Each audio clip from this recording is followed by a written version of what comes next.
Hey everybody, it's Shireen Bishmaya coming to you from Kerala, India on the new moon in Virgo. And wow, I haven't had a chance to make a video in a while. It's been just like time is flying, things are just moving nonstop. And yes, I'm in a new surrounding now, a new atmosphere because I'm having my apartment, I'm actually having my apartment painted next door. No more pink. We won't have a pink background anymore. It's so Virgo. I mean, you can't make this stuff up. Going from pink to white, right? So next time you see me in my apartment, it will be more this color background that you see now. And I'm having a lovely stay in my neighbor's apartment. She has really nice corner view and cross breeze, so it's really lovely, and that the weather's perfect here. So anyway, I hope you're all having a beautiful, purifying new moon in Virgo right now. As the moon is waxing, it's on its way to join up with Mercury.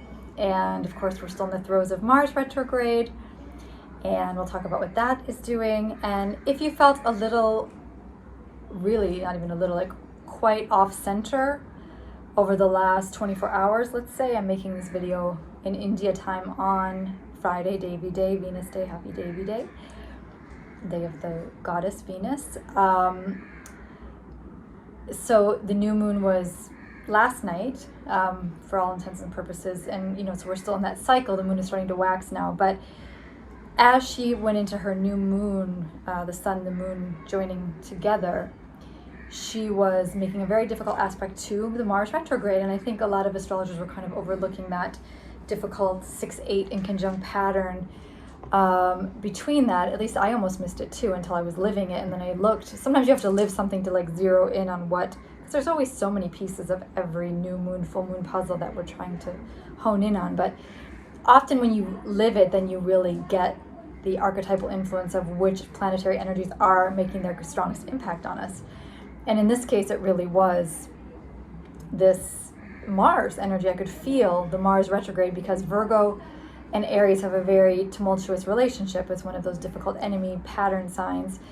So you could have felt, on the one hand, you just wanted to find peace and calm and centering. The new moon is usually a time of exhaustion and a reset, but then Mars was like trying to fire us up, and there might have been some stress or some little bit traumatic response or unexpected challenge, fight, blow up, depending on where Mars is in your chart, or just stress around that area where Mars is in your chart.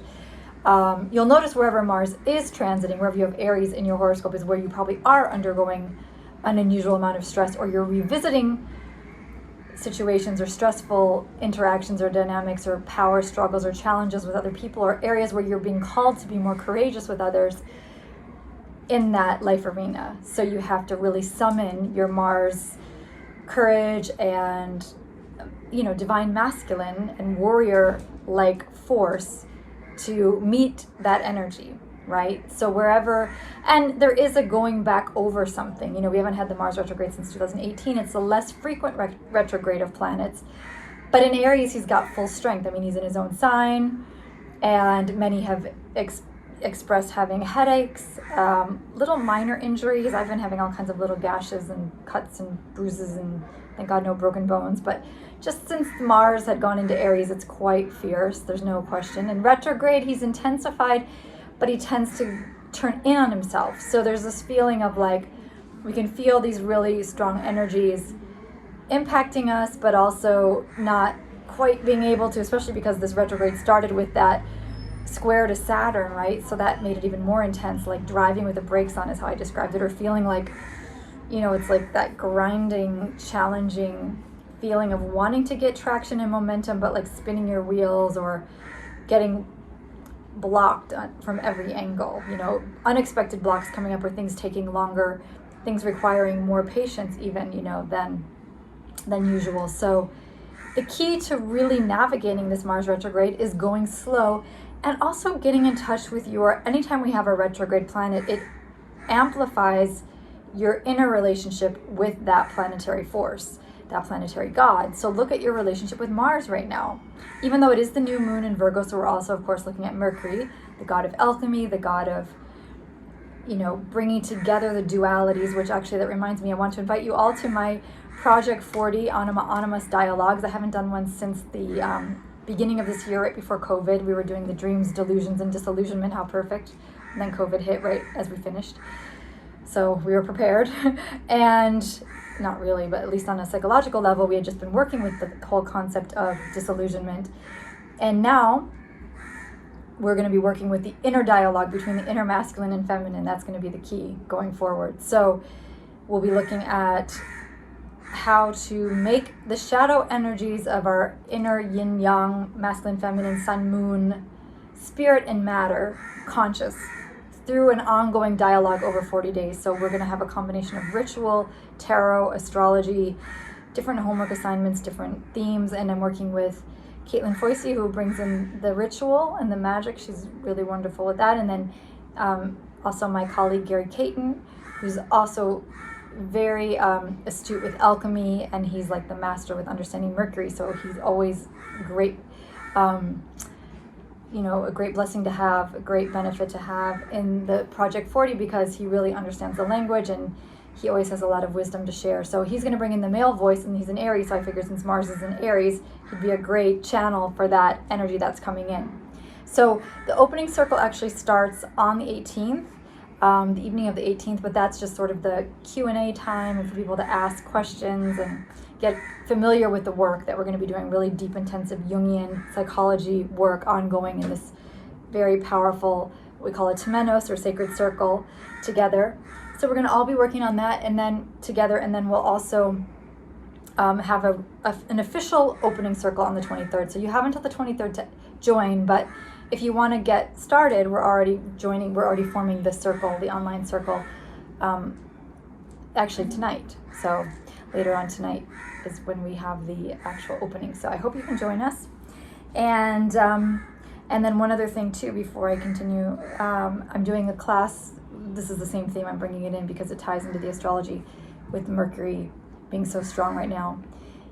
And working on our inner opposites, I'm doing a class with our radiant astrologer, Christina Caudill. We do a lot of projects together, and we have a really beautiful balance between our styles of working with the water and the earth. I feel I work really well with earth signs, like Caitlin's a Taurus, and we have that same balance between the emotional side and maybe the watery side that I bring, and then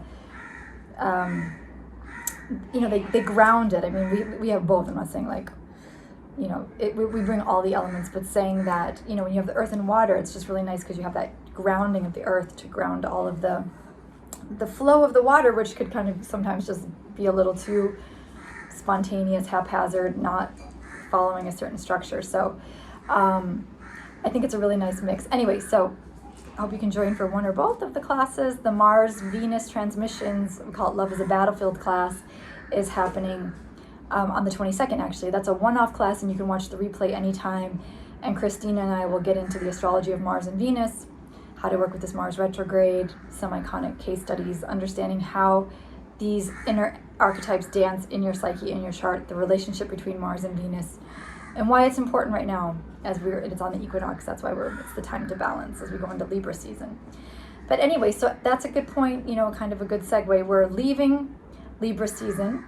We're leaving Virgo season, entering Libra season early next week on the 22nd on the equinox. The sun will, this is in tropical zodiac, will move into Libra. I haven't converted yet to the sidereal system. I'm still learning, so before that I'm just sharing nakshatra information, which I love to do when I feel it's relevant for, what the theme is of the video or the time of what we're working on. So but as soon as I become more proficient in the language of the sidereal zodiac and Jyotish, I will be very happy to go fully into that realm with you. I'm really looking forward to it, because the deeper I go with the studies, the more I'm really convinced it's the way to go. It's a really beautiful, it's just such a beautiful, deep, deep system, and very spiritual system. I mean, both are, but I feel it's time to move into the other, which is so funny. Actually, I have to tell you, it's really cute. If my father's watching this again, my father watched my last video when I said I might convert to Vedic astrology, and he thought I was officially converting to Hinduism, like leaving my religion. And I said, Dad, my religion's love, and it's just like yoga, what I do. So he got it. It's like, it's not really a religion. What I'm doing is not about religion. It's about spiritual practice. So almost says my religious love. That's where I got that. I took that from my guru. So anyway,